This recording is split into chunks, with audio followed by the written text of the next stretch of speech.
Tus sermones carecerán de poder e impacto si no están arraigados en un texto bíblico.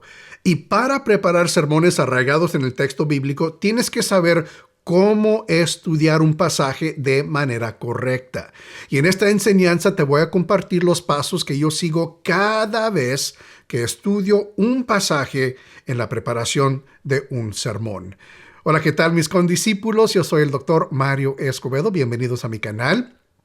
Aquí proporciono capacitaciones sobre cómo estudiar la Biblia de manera correcta y cómo compartir la Biblia de manera efectiva para ayudarte a ser el predicador que Dios diseñó que fueras.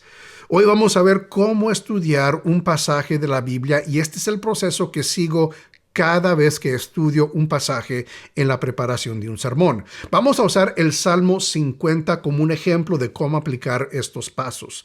Ahora, debo dejarte saber que este proceso de estudiar un pasaje de la Biblia es solamente la primera fase en todo el proceso que yo sigo cada vez que preparo un sermón. Si quieres ver todo el proceso, te animo a que visites mi sitio marioscobedo.com/3 fases para recibir gratuitamente mi guía titulada Las 3 fases y ahí te doy un resumen básico del proceso que yo sigo cada vez para preparar un sermón de comienzo a fin. Pero hoy estamos hablando acerca de cómo estudiar un pasaje de la Biblia. Y yo sigo este proceso cada vez. El primer paso, lo primero que tienes que hacer es dividir el pasaje en unidades de pensamiento. Aquí está el Salmo 50 y cuando yo lo veo así digo, ¿dónde comienzo? No sé de dónde agarrarme, por decir, del pasaje para comenzar a estudiarle. Me abruma, es demasiado. Entonces lo que hago es que leo el pasaje varias veces, múltiples veces, 10, 15, 20 veces si sea necesario, para comenzar a ver cómo el autor organizó sus pensamientos en unidades de pensamiento. Haz de cuenta que cada unidad de pensamiento contiene su propia idea principal que contribuye al mensaje general de todo el pasaje. Yo uso esta analogía para explicar de mejor manera esto de las ideas principales o de las unidades de pensamiento. Yo pienso en un artículo periodístico. Cada artículo periodístico comparte un solo suceso, una sola idea, ¿verdad? Pero se divide en párrafos y cada párrafo contribuye al suceso, a la narración del suceso. Y esto hace que, o sea, la división en párrafos hace que el lector pueda pues entender el contenido de mejor manera, ¿sí? Si fuera nada más un párrafo completo, único, imposible para comprenderlo. Por eso se divide en párrafos un artículo periodístico. Lo mismo con un pasaje de la Biblia. Dividimos el pasaje en unidades de pensamiento. Y esto solamente a través de varias lecturas del pasaje comienzas a ver dónde están estas divisiones. Para el Salmo 50, yo dividí este pasaje en 4 unidades de pensamiento y aquí te voy a compartir cuál fue mi modo de pensar cuando hice estas divisiones. No voy a leer el Salmo entero, tú lo puedes leer en tu tiempo, nada más voy a explicar las divisiones y por qué y cómo llegué a esas divisiones. La primera unidad de pensamiento yo le titulé la convocación, porque en estos versículos Dios está convocando a toda la tierra, cuando leemos esos versículos, y al pueblo de Israel en particular, los está convocando. De eso habla la primera unidad de pensamiento, versículos 1 al 6. Dios está convocando. Entonces lo que yo hice es que leí el pasaje varias veces y me di cuenta que estos primeros 6 versículos es donde Dios está convocando a toda la tierra y a Israel en particular porque tiene un mensaje que compartirles. Enseguida, la próxima unidad de pensamiento, yo le puse por título La declaración de la autosuficiencia de Dios. Y voy a entrar en esto un poquito más adelante. Pero yo noté que en estos versículos del 7 al 15, Dios está hablando acerca de que Él no necesita nada del pueblo de Israel. Incluso Él dice en uno de estos versículos, si yo tengo hambre, pues yo no les voy a decir a ustedes, O sea, el mundo me pertenece. ¿Qué pueden hacer ustedes para ayudarme a mí si yo tuviese hambre? ¿Ves? Entonces, en este pasaje, en esta unidad de pensamiento, yo noté un cambio de los versículos 1 al 6, la convocación, a entonces, comenzando en el versículo 7, Dios hablando, declarando su autosuficiencia. Enseguida, vi otro cambio, ¿verdad? Otra idea para la tercera unidad de pensamiento. Y yo le puse por título la acusación, porque aquí es cuando Dios acusa al pueblo por sus delitos. Y esto comienza en el versículo 16 y abarca hasta el versículo 21. Y aquí es donde Dios les dice exactamente sus delitos, exactamente lo que han hecho. Enseguida, la última unidad de pensamiento, la número 4, yo la titulé La declaración de castigo y de bendición. Y estos son los versículos 22 y 23. El 22 habla acerca de del castigo y el 23 acerca de la bendición de honrar a Dios.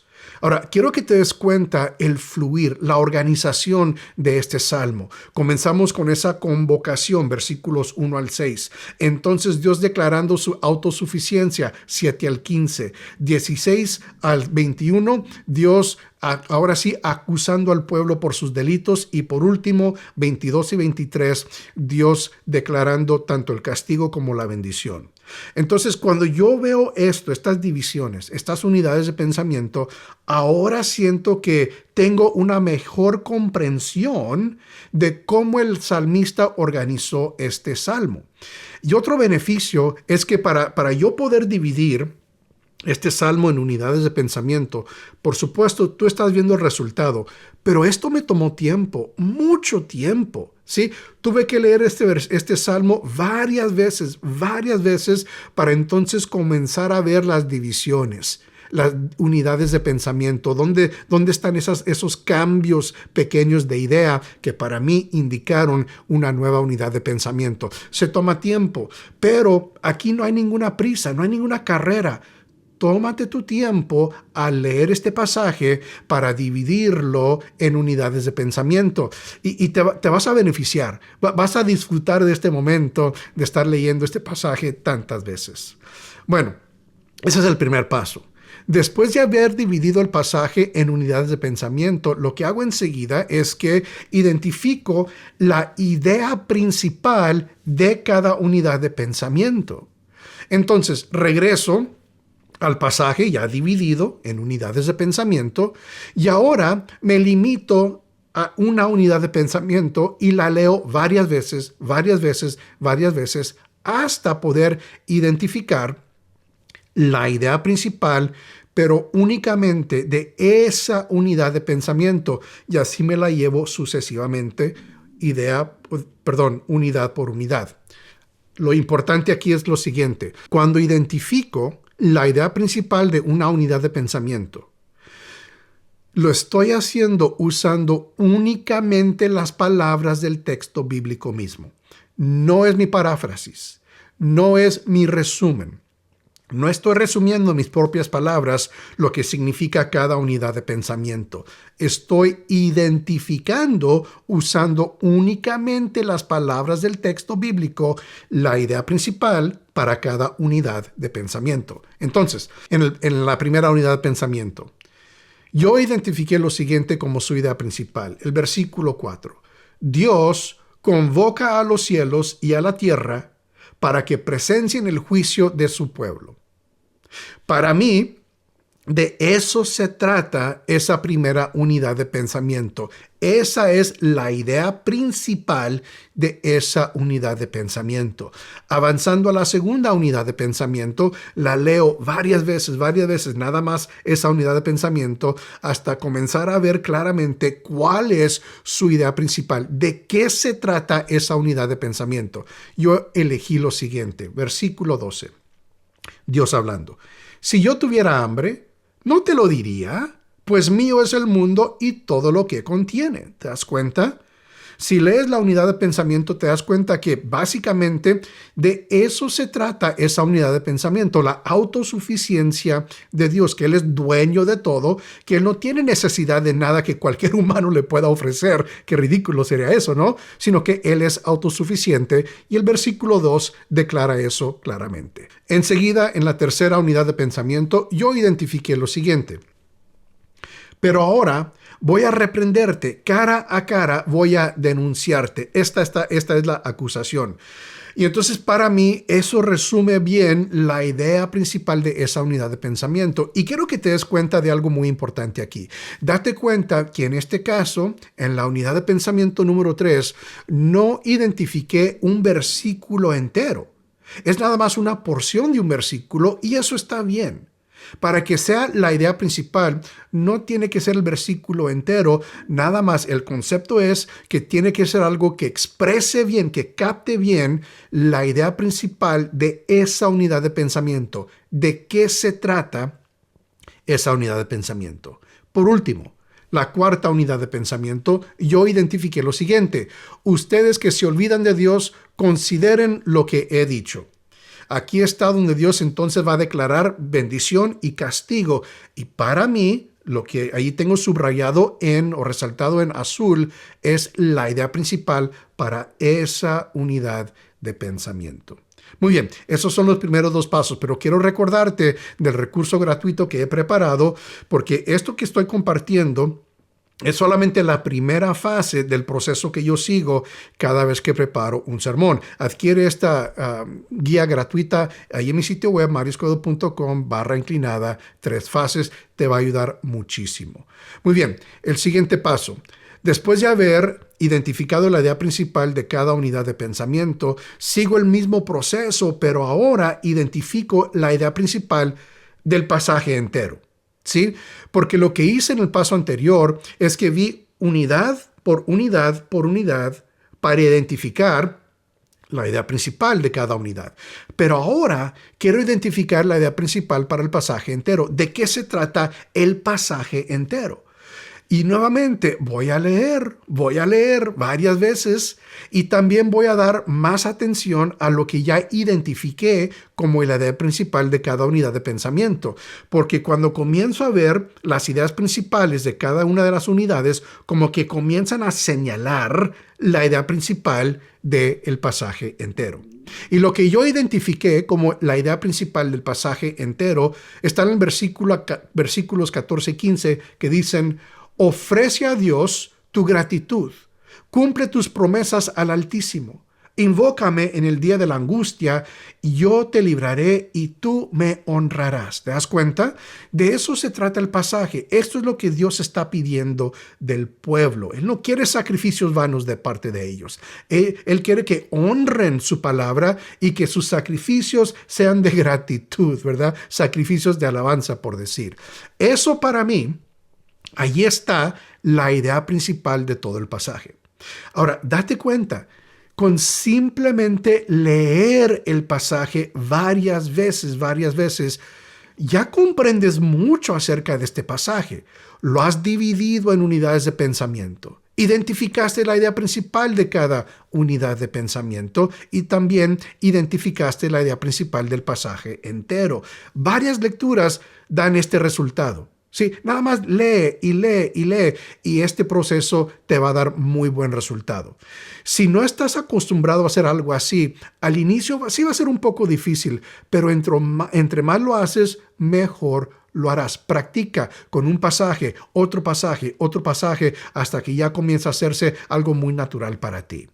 Enseguida, después de haber identificado la idea principal del pasaje, ahora sí voy a dar un resumen del pasaje. Y a esto yo le llamo la idea exegética.